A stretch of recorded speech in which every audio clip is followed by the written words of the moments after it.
most of what we've been told about nutritional dogma is wrong. Most of what clinicians have been taught about nutritional dogma is wrong. And so it's the degree of cognitive dissonance. This is part of the problem. There's a degree of cognitive dissonance where people really struggle to change their perception of things they've been told, whether it's, breakfast is the most important meal of the day, or you have to eat to stoke your metabolism. I think you and I both know that, that kind of information has really set into motion a lifestyle that is not only not sustainable, but is incredibly unhealthy for most, if not all of us.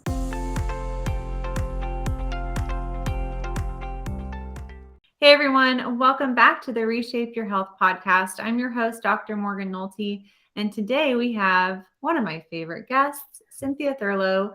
This is her third time on the show, so if you haven't already checked out our other two interviews, we'll be sure to link them below.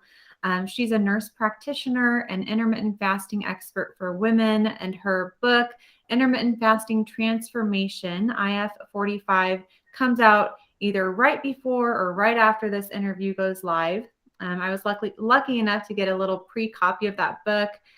It's so good. I'm such a physiology nerd, and you just give so much really good detail about the benefits of intermittent fasting and how it affects all of these different hormones. And I can't even imagine the amount of work that has gone into this. I mean, first of all, welcome back to the show. Thank you for sharing your time and expertise.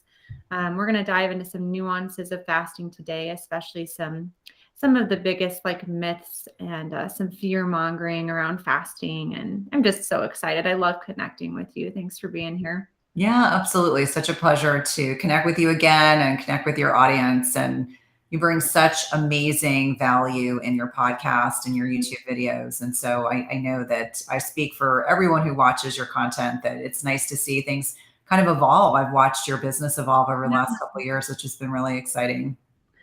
It is exciting. As you know, it's so much work, but it's work that we can't not do. We're just called to this, and blessed, really, really blessed to be able to do it. So today, when we were talking offline before we hit the record button, I said, well, Cynthia, what do you want to cover today? What do you feel so passionate about regarding intermittent fasting? And you said that you really wanted to cover some of the fear mongering around intermittent fasting, and how fasting is different between men and women. And just for context, I forgot to tell you this, but Dr. Mindy Pelz is also going to be on the podcast in the same month. And so that interview, we did cover some of the nuances between fasting around your cycle. Yep. I'll be interested to kind of hear your opinion and your take on things too. So let's kind of start maybe with, how is fasting different for men and women? Because as you say, we're not many men. Yeah, no. And I think, unfortunately, there's this methodology that we're going to reduce both genders to using the same strategies and assuming that they're going to be equally effective. I would argue that men and postmenopausal women, so women that have gone longer than 12 months without a menstrual cycle, are probably more similar than dissimilar because there aren't as much hormonal fluctuations. But for everyone in between, women that are still at peak fertility, still getting their menstrual cycles every month, women that are in perimenopause, the 5 to 10 years preceding menopause, and then menopausal women. And I would argue, when we're looking at a largely metabolically unhealthy population, we look at that UNC Chapel Hill study from 2018, pre-pandemic, that was showing that 88.2% of Americans were metabolically unhealthy. It's probably not much better now. It might be a little bit worse. And so when I think about a strategy that women can employ throughout their lifetime, I can't think of a more powerful one. And we wouldn't be here as a species if we weren't capable of going periods of time without eating. Unfortunately, it's our kind of traditional processed Western diets that have really maligned our hormones. I know you've had Ben Bickman on, you've had others that have talked about the insulin hypothesis and how hormonal dysregulation is really at the basis for this rampant issues with obesity and poor metabolic health. And so, as a clinician, I've watched over the last 20 plus years that my population has just gotten sicker, not healthier. And so I really think that lifestyle medicine is really the direction that we need to be focused on for in terms of prevention, and certainly for women. And with very few exceptions, most women can successfully fast. And it's sometimes really kind of makes me angry, quite honestly, that there are generally men out there in the fasting space trying to tell women, it's the patriarchy. Let me shake my finger at you and tell you can't fast. More often than not, women can. They just have to know what they need to look for, how they need to, live their lives successfully to be able to integrate this strategy, and to understand that most of what we've been told about nutritional dogma is wrong. Most of what clinicians have been taught about nutritional dogma is wrong. And so it's the degree of cognitive dissonance. This is part of the problem. There's a degree of cognitive dissonance where people really struggle to change their perception of things they've been told, whether it's, breakfast is the most important meal of the day, or you have to eat to stoke your metabolism. And I think you and I both know that, that kind of information has really set into motion a lifestyle that is not only not sustainable, but is incredibly unhealthy for most, if not all of us. Absolutely. And I think that there's some misconceptions too around, well, what is intermittent fasting? Personally, I kind of like time restricted feeding as a little bit more specific term, because I think when someone says intermittent fasting, they make it too dramatic and they're like, oh, I can't fast. And I'm like, you are fasting every day when you're sleeping. Don't be dramatic. Is what I say. So what's kind of the cutoff that you use for when is someone starting their intermittent fasting kind of journey? Like how long do they go without food to be considered intermittent fasting? Well, I like to for some people, if they're eating a standard American diet and they're very sedentary and they're obese, I like to dip their toe in the pond so that they have small wins, so that they'll be successful, so they recognize they are not going to die or starve to death or be uncomfortable. Really, 12 hours is a starting point for that type of person. It could be they eat dinner at 7 o'clock at night and they don't snack after their meal, and then they get up at 7 a.m. and that might be as much as they can do. They may be really hungry and hangry and miserable, and just recognizing it's a starting point. What I like them to work towards is really 16 to 18 hours fasted. But for some people, a lot of people, let's be honest, that are more carbohydrate dependent, I'm not anti-carb. I just like people to eat the right types of carbohydrates. It could take them 4 to 6 to 8 weeks to be able to work their way up. So 12 hours of digestive rest is still a win in my estimation. There are so many things that go on within the body when we give it an opportunity to break down, process, detoxify. But if we're eating constantly, that's not the case. And it's interesting. There was a recent study done by Sachin Panda, and it was looking at meal frequency. And there was an app, people were putting information into their phone, so super easy. And the average person was eating 6 to 8 times a day, with some eating as much as 10 times a day. And so it may not necessarily have been food, but it could have been a Frappuccino. It could have been one of those fatty coffees. And so you just think, if you're not giving your body the opportunity to break down, detoxify, digest, and rest, you're really setting things in motion to have this hormonal dysregulation that you and I are both kind of alluding to throughout our conversation, but reminding people that insulin is one of these key hormones that can be so profoundly instrumental in, the regulation. It's one of the 3 key hormones for regulation of our appetite, satiety, etc. We want to keep it low, and the way to keep it low is to eat less often. And much to your point, the word fast can be very triggering to some people. So whether it's time restricted eating, time restricted feeding, eating less often, which has kind of been my catchphrase as of late, because it seems so benign, eat less often. It's like, okay, that doesn't sound like something I can't do. And so I think on a lot of levels, like depending on the personality, depending on the person, depending on how metabolically inflexible they are, you may have to really take a slow, graduated step. It's almost like walking into the kiddie pool. You're like, okay, I'm going to take my toe in, I'll get another foot in, I'll go up to my knees, and I'll go up to my waist. And so you have to do it slowly in order to have the confidence to be able to continue with it. Yep. And I think it's really normal to point out to people that it's okay to go slow. And it took me months and months and months to break my late night snacking habit. And sometimes I still do, very rarely. But that's okay. It's like, I literally coach this, and I'm still working to optimize my own lifestyle. And so just taking that perfectionistic all or nothing mindset out of it, even if you can successfully do starting out a 12-hour fast 4 days a week, that can even be a win. So I like to say, okay, where is someone starting? And then what is the next stone? What's the next best thing for them to do to continue to make healthy changes? So don't try to go from like this stone all the way across the river. Go from stone A to stone B. So celebrate that success and then continue on this intermittent fasting approach.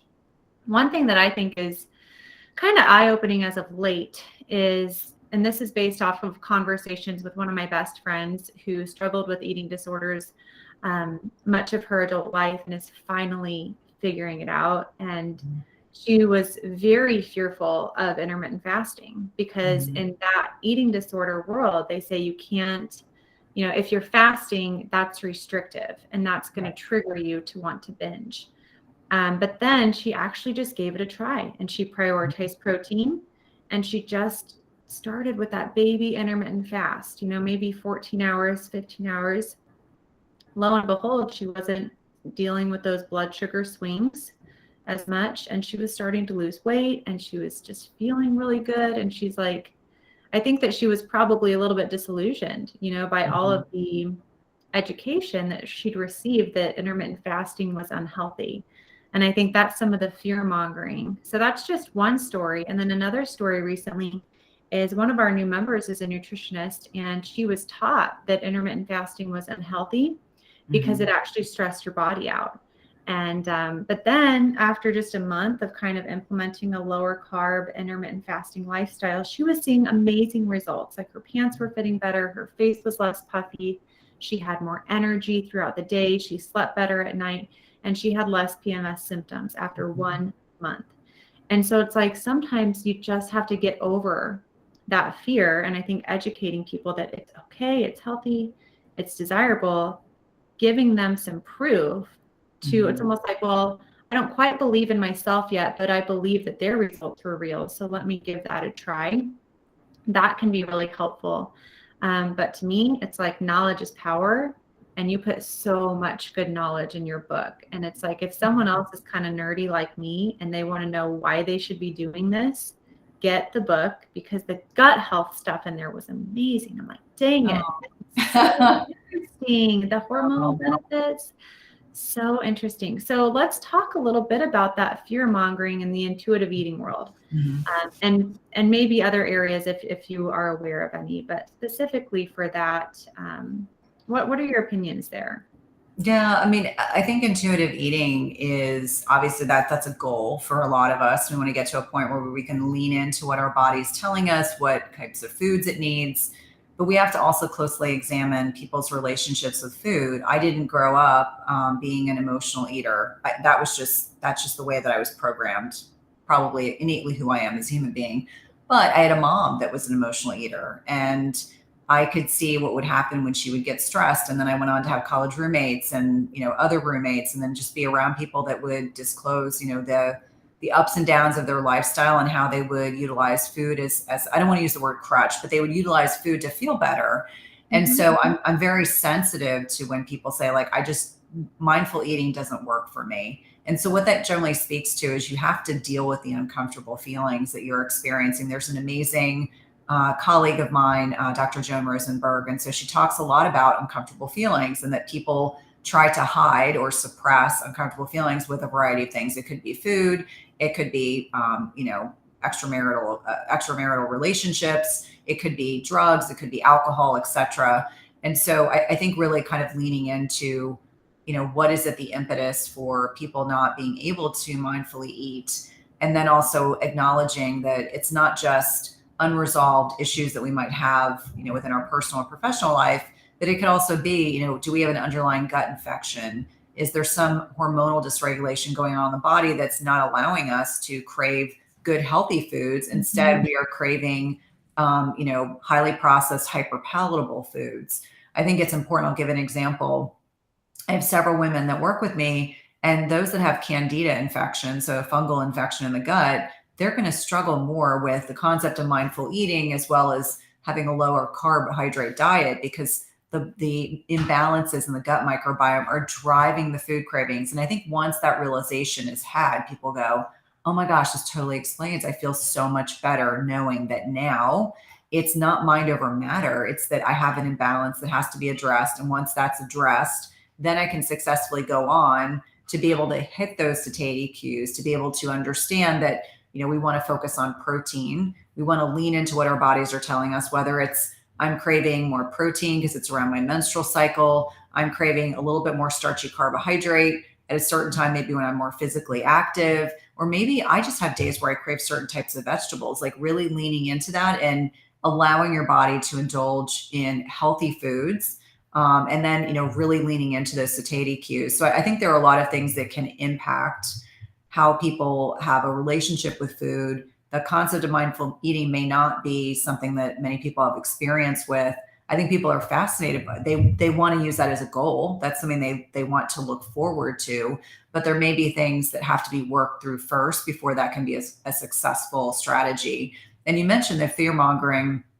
And I think there can be fear mongering about a variety of different things, eating less often, certain types of nutritional patterns. There's always going to be someone on the opposite side of the kind of equation, whether you're vegan or carnivore, if you're keto or you eat high carb, just about any nutritional paradigm, there's going to be someone that's going to try to say, well, things come from a place of lack. And so I remind people all the time that throughout your lifetime, you may do a little carnivore-ish, you may do a little more plant-based, you may do a little more lower carb to figure out what works for your body. And part of intuitive eating is leaning into what feels good, like leaning into what makes you feel good, allows you to sleep well, have energy, get through your workouts, interact with your family and loved ones. I think that's really important. I think that is the goal of intuitive eating. Just like you said, it's not about what do I feel like eating now. It's about how does what I eat make me feel. And I think that's a really important distinction, to delay that gratification. I am an emotional eater, probably always will be, and I really have to keep it in check. But that's because I was trained to want sugar regularly throughout the day. My dad brought my brother and I a candy bar every day after school. He'd bring us a candy bar until we fought too much, and he said we didn't deserve it anymore. Food was a primary love language in our family, specifically sweet food and sugar, and so many nostalgic food cravings. Once you realize them, you can deal with them. But a lot of times those are subconscious and they're deep. Yes. And it's like you said, there's some mindset stuff that you kind of have to work through before intuitive eating kind of even has a chance to work, or that mindful eating. So thanks for your opinion on that. And I also wanted to point out that in your book, you do such a great job of talking about different nutrients, like magnesium and zinc and omega-3s, and literally so many food recommendations based on the cycle. And I thought that was really cool. So do you want to just touch on that before I wanted to talk a little bit about the thyroid today too? Yeah. Well, I think it's interesting that I know now more about the menstrual cycle than I ever did when I was younger. And so, Mindy Peltz, as I know you've connected with her too. I mean, I laugh because I'm like, now I know so much more about the menstrual cycle than I ever did before. And why is that? And it's because that's not a focus of, our kind of allopathic medicine training. And so it's only been since I've been in this kind of integrative functional medicine world that I understood things at a different level. And so, when we're in the first phase of our menstrual cycle, the follicular phase, when estrogen predominates, and I'm oversimplifying, this is a time when we can push we can really push the envelope with regard to exercise, fasting windows, in terms of foods, lots of things that help with estrogen detoxification, cruciferous vegetables. If you include flax in your meal, like flax seeds, things like that can be hugely beneficial. And then, we have an ovulatory phase in most instances, and then we transition into the luteal phase when progesterone predominates. And there are no foods per se that encourage progesterone. So, unfortunately, I wish that were the case. But this is a time in a woman's cycle. We'll all suggest, you back off on your fasting window. Don't fast so long. Don't do really intense exercise. This is a time to increase your consumption of healthy carbohydrates, so non-starchy vegetables. And then I also think about squash and sweet potato. And for listeners, I myself am gluten, grains, and dairy-free. I'm not necessarily suggesting everyone has to be that way, but I tend to lean into the non-processed forms of carbohydrates, really, the whole food sources, because you're going to get fiber, you're going to feel full, you're going to get a whole lot more satiety cues than if you are eating a bag of chips or ice cream. And let me be clear, All of us have propensities for wanting to eat those kinds of foods. But as we're getting closer and closer to when our menstrual cycle begins, we need more magnesium rich foods. So you can get those from green leafy vegetables, certain types of nuts and seeds, really leaning into that intuitively, this is the time in your cycle to include these things. Pumpkin seeds are probably one of my favorite sources of magnesium. And then also, I'm a huge fan of magnesium because I worked in cardiology for 16 years as an NP, making sure you're getting supplemental magnesium. This is a really good indication. Magnesium L-threonate is probably my favorite because it crosses the blood-brain barrier, but you can also use like transdermal applications, meaning absorbed through the skin. And I have some favorites there as well, but really kind of leaning into the cycle. And I find for a lot of women, when they start adjusting their portions of carbohydrates around their cycle, they increase their magnesium rich foods, their blood sugars stabilize, they sleep better. They don't have as painful periods. They're not having as much PMS. And PMS, for anyone who's watching or listening, is not normal. I actually didn't know this until I went off of oral contraceptives. Yeah, I didn't know that until I went off of oral contraceptives. And I was like, wow, I have no PMS. And it was all a byproduct of synthetic hormones. So kind of getting back to, leaning into your body as you get more and more attuned to your bodily cues, knowing where you are in your menstrual cycle. It makes sense why we crave certain things at certain times, why we can be more physically active or be more strenuous in our physical activity, why we might need more sleep in the luteal phase, which is the second half of the menstrual cycle. And I think for a lot of people, they don't really know where they are in their cycle because they've been on synthetic hormones for such a long period of time, or they have a hormonal IUD, or they've had an ablation. And so they have no idea where they are in their menstrual cycle. So one of the things you can do is, lean into the lunar calendar and using, the full moon as the first day of your menstrual cycle, kind of a new moon, new cycle. And there's definitely seed cycling and other types of things that you can use that I've had good success. In terms of research, there's not a ton of research on seed cycling, but to me, it's a pretty benign way to support your menstrual cycle in a way that doesn't involve a prescription or hormonal medications. Obviously, sometimes people really do need that. And so I don't want to discount the efficacy of it, but just acknowledging that there are ways we can support our bodies with food and lifestyle medicine that can be hugely impactful. Yep. And I don't know, there's free apps too. I use an app called Glow. And I just put the first day of my period, which is day 1. And then it's a really quick map to show me where I'm at in my cycle. And for me, this is kind of the next step of optimizing my lifestyle, is learning more about the specific nutrients that I'm going to be wanting to lean into more during the different phases, and trying to perhaps do the longer fast again before that ovulation. So I'm really excited to learn more about that. And you mentioned magnesium. In your book, you have a really cool table all about the different kinds of magnesium and what they're used for. I know that I'm going to use your book a lot as a reference. So I'm just so excited about it. There's so much work into it. So thank you for that. But let's talk about, really quick, before we talk about thyroid, I wanted to talk about something I found fascinating, which are these endocrine disruptors and some things that lead to symptoms of estrogen dominance, perhaps without your estrogen levels actually being elevated. So I think this is so important, and it's so important for, honestly, women my age. I have a friend who has very heavy, irregular periods that are kind of close together, a lot of anxiety, some fatigue, and it's like, wow, you actually have a lot of symptoms of estrogen dominance. And she'd never heard about it. But then the other thing that I thought was so fascinating from your book, and I can't remember exactly how you worded it, but you said that antidepressants can lead to, is it lower progesterone levels?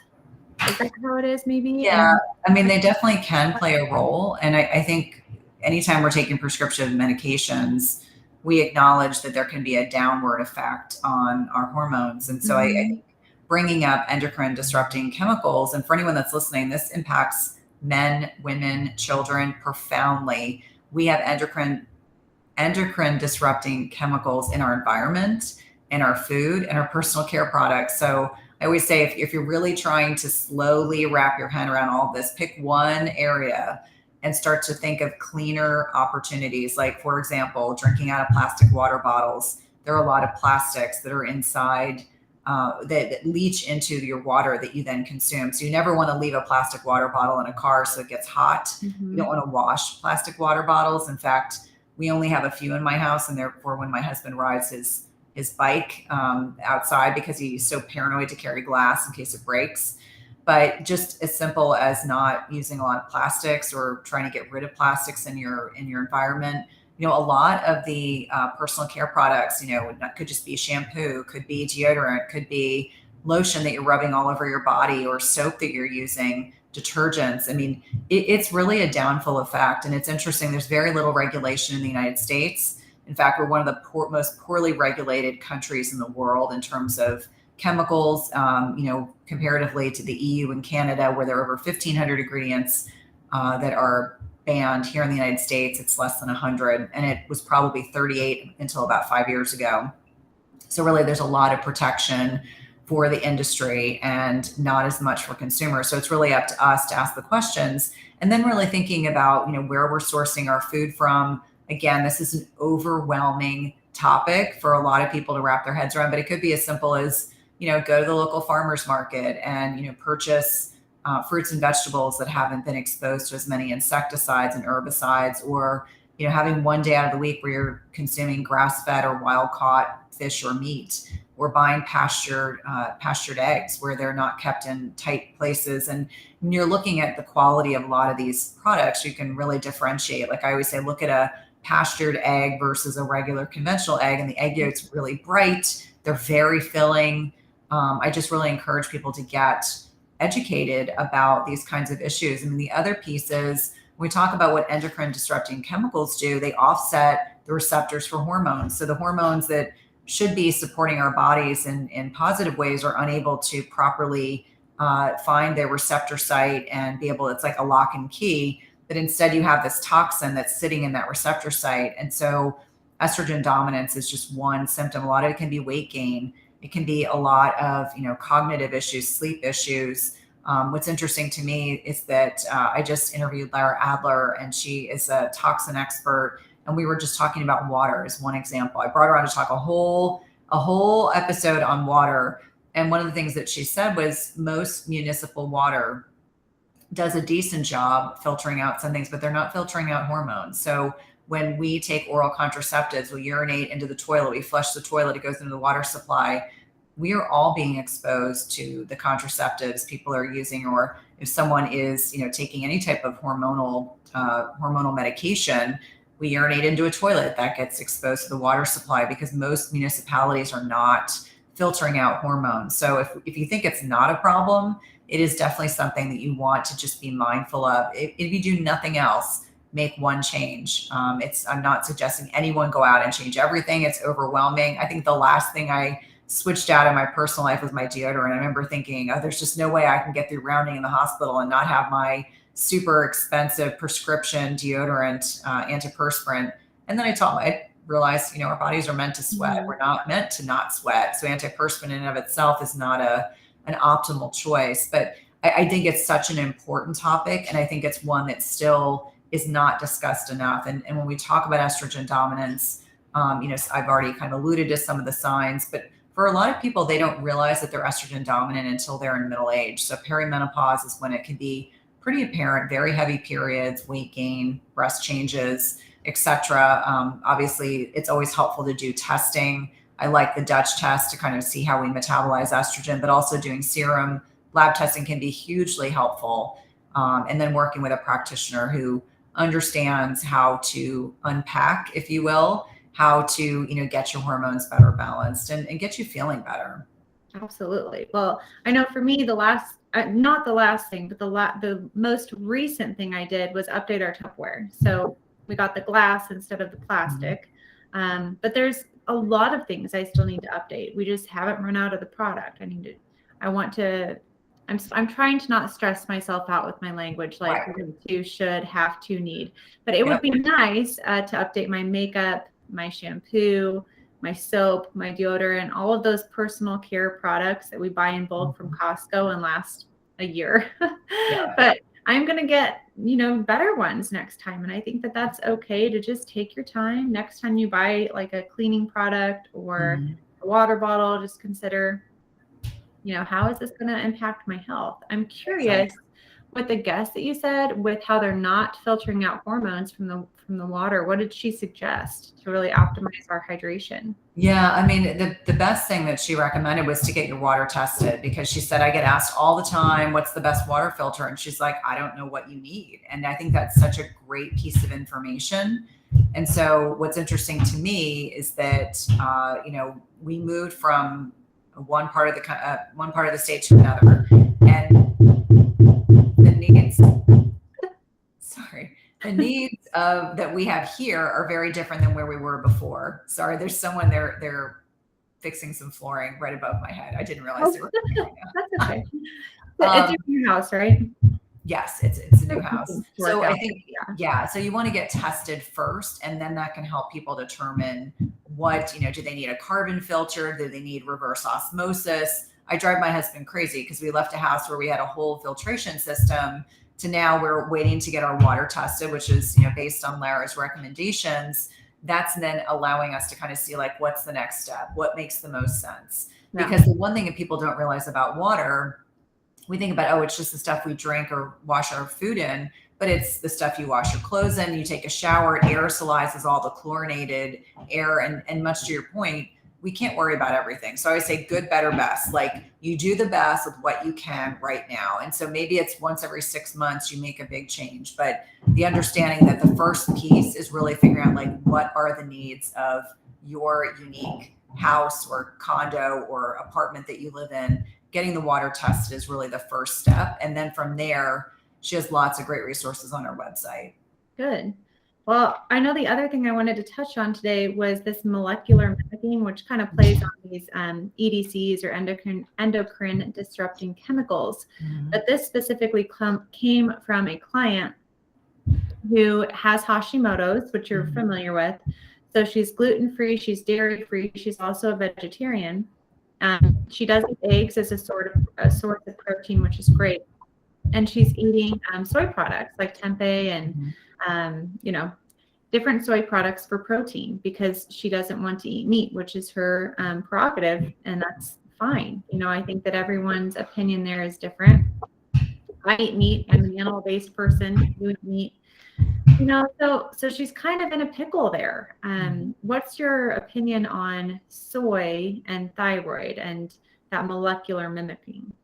Yeah, well, I mean, first and foremost, for full disclosure for listeners, I have very stable hypothyroidism and have for the last 8 years. It preceded me ever doing intermittent fasting, which is one of those fallacies. But when we talk about molecular mimicry, as much as that's a bit of a tongue twister, it's really speaking to the fact that certain types of foods can be broken down, and then they compete with the receptor sites for our thyroid. So you can imagine if you've got an underactive thyroid, that can be a problem. And so we know gluten and dairy and soy are 3 of them. There's probably more, but those are the ones I'm most familiarized with. So when I'm working with someone that has a thyroid issue, those are 3 non-negotiables, especially processed soy, because most soy, I think it's over 90% of it is GMO, so genetically modified. Unless you're doing a high quality fermented soy like natto or natto or miso. Other than that, I generally try to remind people what soy is really representative of. It's subsidized by the federal government, and therefore it just proliferates. That's why if you look at processed foods, it's in almost everything because it's very cheap and it's oftentimes been very processed. So when someone's vegetarian, that adds another layer of complication. Yeah. Because we as women really need to focus on protein. Protein is the most important macronutrient. And I find vegetarians more often than not overcompensating carbohydrates to make up for their protein needs, which if most people are metabolically unhealthy, that's also a problem.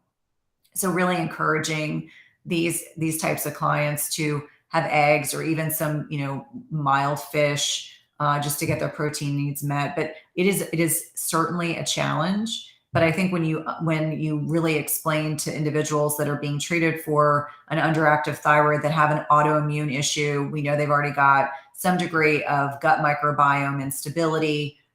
leaky gut, small intestinal hyperpermeability, however you want to call it, really reemphasizing to them that there may be a period in their lives they may have to reintroduce some animal products in order to heal, and they may actually feel a whole lot better. One of the things I find is that when people are eating a lot of highly processed soy, quite a bit of soy, they're never satiated. And that's a great concern of mine. Like when you're looking at other cultures like Japan, they use quite a bit of soy, but it's almost always fermented soy, and they eat a lot more vegetables. And so I think it's really kind of the education piece is certainly critically important, giving people the knowledge and the power to say, okay, this may not be serving your thyroid in the best way. And let me help you find some other ways that we can keep you satiated, help you to continue to build lean muscle mass, allow you to be metabolically flexible, because that's really what it comes down to is we want to maintain our lean muscle mass or we want to add more lean muscle mass so that we stay metabolically flexible. That's really what it ultimately comes down to. Right. So I think that you explained that beautifully, but it's a pickle. Eating animal-based products, especially when trying to lose weight, are just so much easier, because they're concentrated sources of protein and sometimes fat too.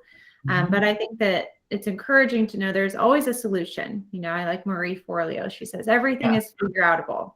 Yes. So I think thank you for that. I think that was really good advice. And, you talk about that stuff in your book. And I think that maybe what people don't realize is intermittent fasting. Okay. Yeah. It sounds easy, right?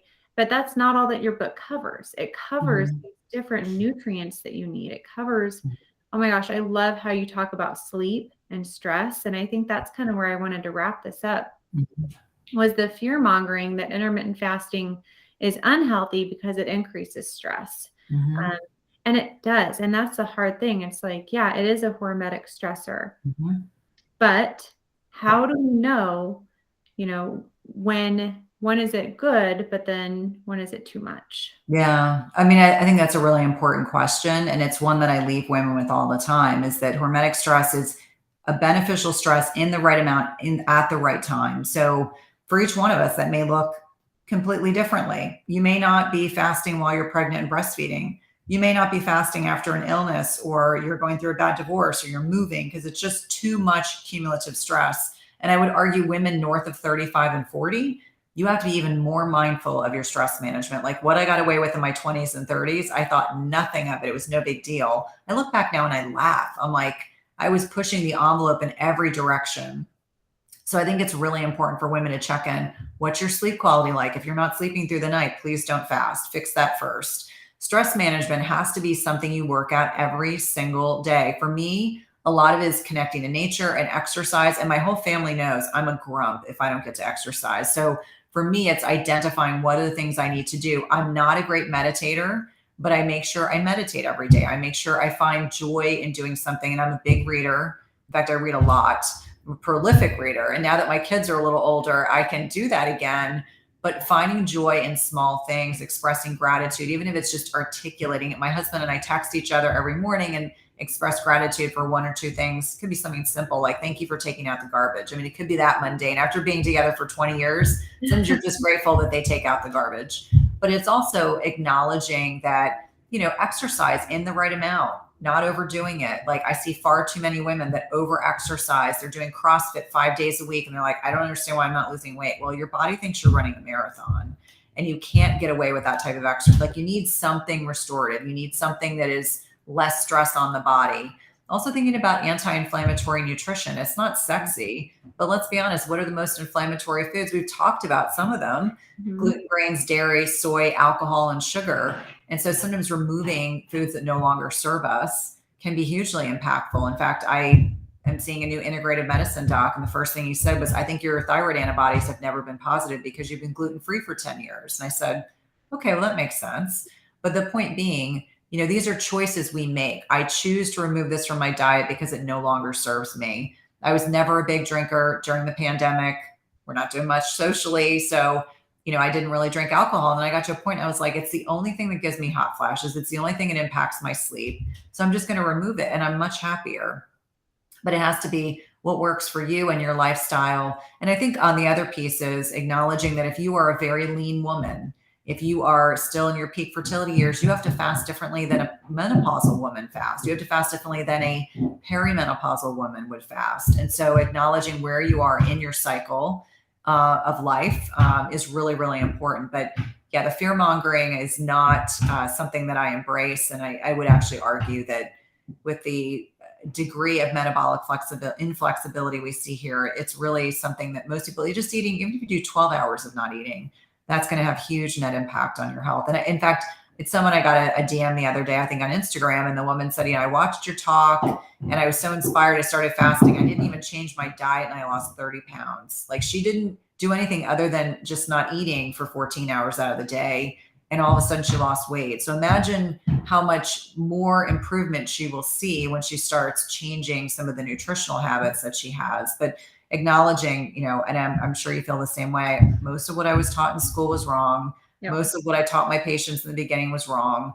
I'm open-minded enough that I have evolved as a clinician and as a human that now I want people to learn strategies they can do throughout their lifetime, through most of their lifetime, with some exceptions, of course.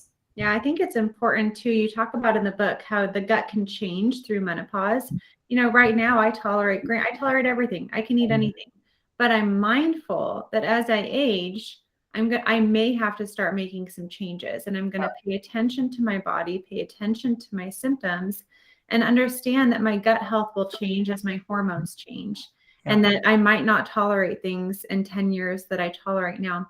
But I also recognize I have a few more years to hit it hard.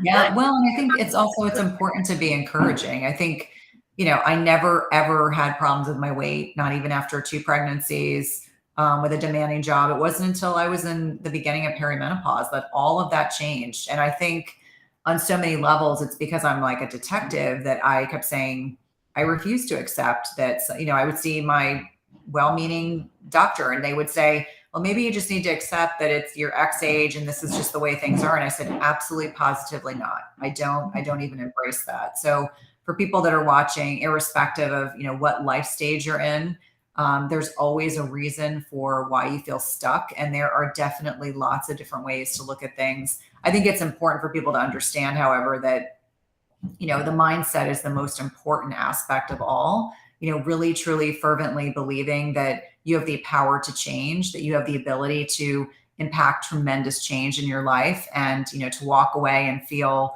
comfortable and good with the choices that you're making. We're not suggesting that people suffer. We're not suggesting in any way. We want things to be sustainable. And much to Morgan's point, when I was in my 30s, I ate whatever I wanted. I mean, really and truly. I mean, I ate a healthy diet, but I didn't have restrictions. But as we start having more fluctuations in estrogen, which is an insulin sensitizing hormone, as we get closer to perimenopause and menopause, we become, even thin people can become physiologically more insulin resistant. And so that can impact the choices that you make, largely carbohydrate intake. So really doing what serves you best. I can't recommend your book enough. I mean, I think the world of you, and I think that you've really just poured your heart and your soul into this book. It's really valuable, especially for people who want to learn the physiology behind not just intermittent fasting, but an entire healthy lifestyle, and what I term as a low insulin lifestyle. It's a great resource manual for, micronutrients and how things affect your gut. And it's just beautifully done. Can you tell people where they can learn more about you and get your book? Absolutely. So right now the book is on pre-sale on Amazon, Barnes & Noble, Target, and other retailers. You can also catch it off the website, www.cynthiathurlow.com. And it's Intermittent Fasting Transformation IF 45. I've got an amazing podcast that Morgan has been a guest on called Everyday Wellness. And I'm active on social media, Instagram in particularly. I am also on Twitter, where I'm a bit snarky. And then you can find me on Facebook and YouTube, which is slowly growing. But that's definitely an area of focus as well. Thank you for having me. It was a pleasure. Bye.